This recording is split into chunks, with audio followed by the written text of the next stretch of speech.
Snow is inherently cinematic, epic, evocative of purity, rebirth, innocence, but it can also be oppressive, isolating, frightening, and deadly. It can represent hardship and death. Snow can also provide lots of problems for a film shoot. It melts, it doesn't stay pristine for long, it can ice over, it can inhibit transport. Logistically, it can be a nightmare.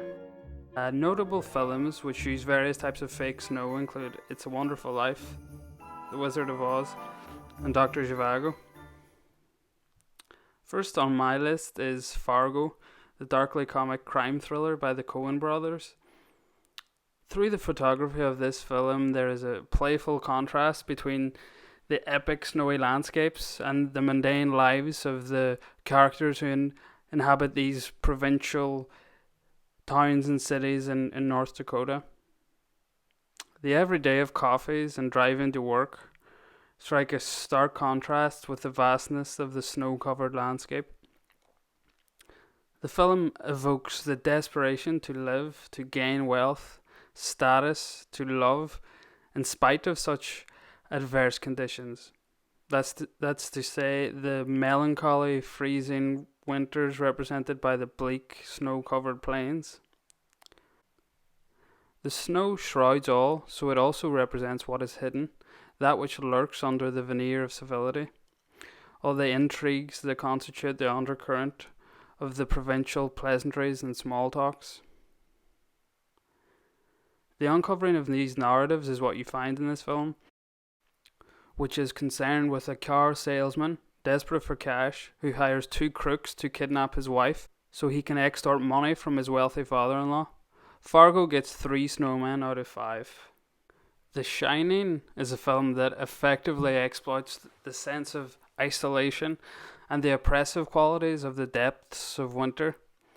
This movie, more than anything else on the list, capitalizes on the notion of snow or harsh winter weather as a metaphor for oppression and repression. In this film, snow evokes a variety of problematic psychological states and certain mental health issues. Kubrick's cinematography stresses the foggy blue of snowy vistas at dusk. There is an otherworldly quality to this aesthetic which fits in well with the creeping atmosphere of the film. Snow is also used to skew our concept of scale. It covers everything, piles up, bewildering the characters and us, the viewers. Several of the scenes in The Shining are shot on a soundstage and make use of fake snow. Apparently in the snow maze scene, the snow is a mixture of salt and styrofoam.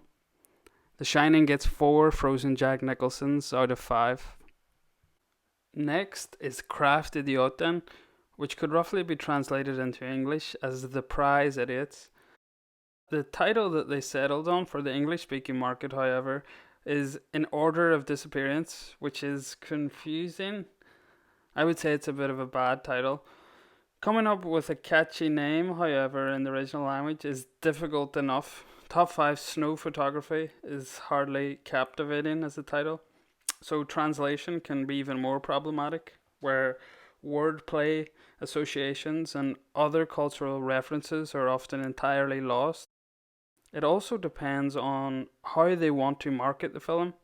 This is a darkly comic revenge thriller, and a title like The Idiots or The Fools or The Stooges sounds a bit more like a comedy. This would be a difficult sell for a marketing department who want to push that moody, blue, dark melancholy, that Scandinavian aesthetic, which so appeals to the stressed out, anxiety-ridden Northern Europeans. Whilst promoting the film and discussing its themes, Stellan Skarsgård stated that we are all capable of the most horrendous things. I think it's dangerous to believe that we are the good guys and they are the bad guys. That's how the killing begins. I just thought that was interesting. In these thrillers, we experience vicariously all the tension, negative emotions, and violence. That which we fear bubbles just below the surface. Thrillers offer a strange kind of vindication and catharsis, as well as the possibility of absolution. Even more than Fargo, In Order of Disappearance is remarkable for the contrast between the bleak, mundane interiors and the cinematic bright crispness of the snow-covered exteriors. I thought this was a great Norwegian genre movie. Now another Scandinavian film. It's the 2014 Swedish movie Force Majeure. It focuses on a Swedish family on a skiing holiday in France. The film deals with the conventional, overly privileged yet dissatisfied European consumer. The skiing holiday in the French Alps representing the consummate and coveted consumer product, available to only a wealthy few. Yet, obviously, this conspicuous spending doesn't equate to any meaningful sense of contentment. This movie takes time to look at the complicated infrastructure and the money required to run a ski resort. It captures the slightly obnoxious, entitled vibe of these places, the kind of country club or golf course slapped onto the side of a mountain aesthetic, but it also demonstrates the awful beauty of the mountains themselves. Next is The Hateful Eight, Tarantino's sadistic, snowbound western. Shot in Colorado, this film makes great use of these widescreen American vistas. The dark blues and blacks of the color palette are offset by the brilliant white of the snow. The Hateful Eight has this ominous atmosphere, lots of dusky snow scenes giving the impression that night is bearing down on us. This is reinforced by the score and the narrative itself, with the bounty hunters trying to deliver the prisoners as soon as they can before they get caught in the snow blizzard. The script is sharp and sour and mean and funny, but the exteriors are breathtaking, both ominous and beautiful. 5 Al Greens out of 5.